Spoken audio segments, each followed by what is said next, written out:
गे हमर साइकिल देलकै मोबाइल नोकिया किसे हो छीन लेलकै सासु भय खोकिया जाय छियै थाना केस करबै सास पर जाय छियै थाना केस करबै कि सासु पर जाय छियै थाना केस करबै कुछो बोलतै दया बरी फेर लड़बै कि हमर साइकिल ना देलकै मोबाइल नोकिया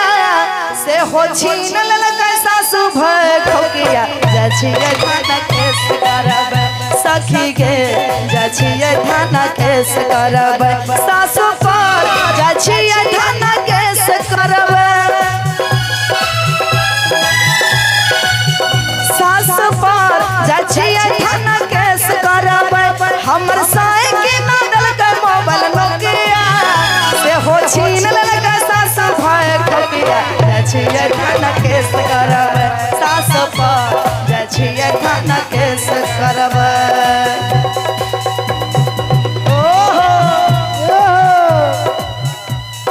यो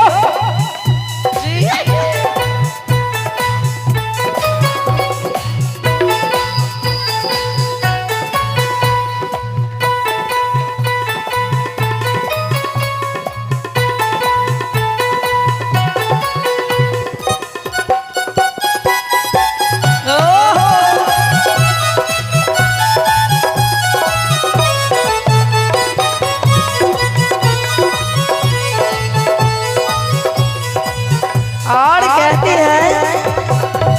बिहारीगंज से भेजने रहे 1200 के मोबाइल गे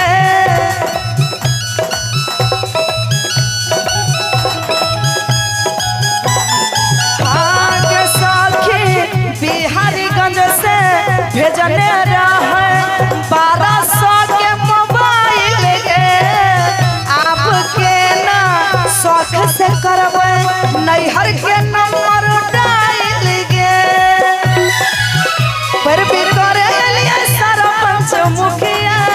मोबाइल छीन लेलकै सास भय खोकिया जाय छियै थाना केस करबै सास पर जाय छियै थाना केस करबै सास पर जाय छियै थाना केस करबै कुछो बोलतै दया बरी फेर लड़बै हमर साइकिल ना देलकै मोबाइल नोकिया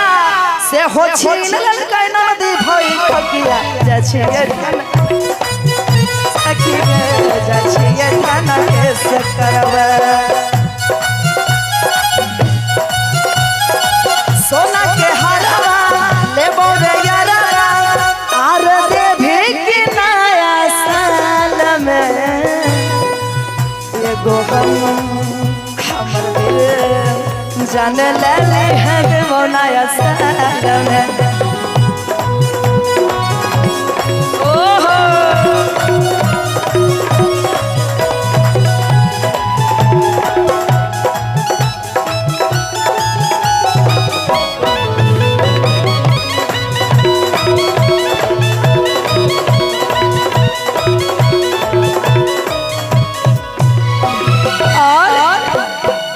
बरमहो जोर छै ननदी नटनिया मुहे पल्ला बलब बोलै छै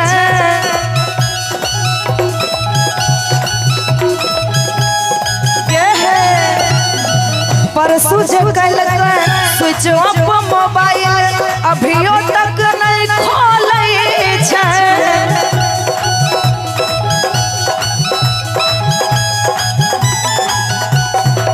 और की बड़ी मुँह जोर छै ननदी नटनिया मुँह पल्ला बलब बोलै छै परसू जे कैलकै स्विच ऑफ मोबाइल अभियो तक नहीं खोलै छै लड़े खातिर रोज फाइन जाय छै छटिया लड़े खातिर रोज फाइन जाय छै खटिया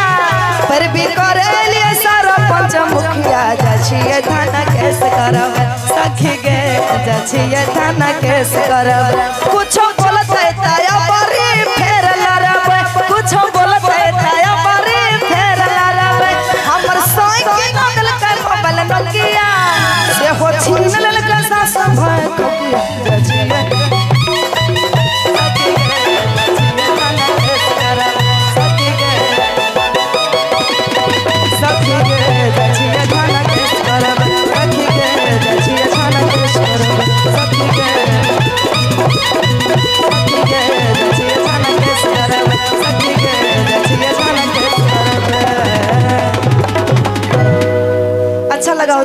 जोरदार ताली हो जाए।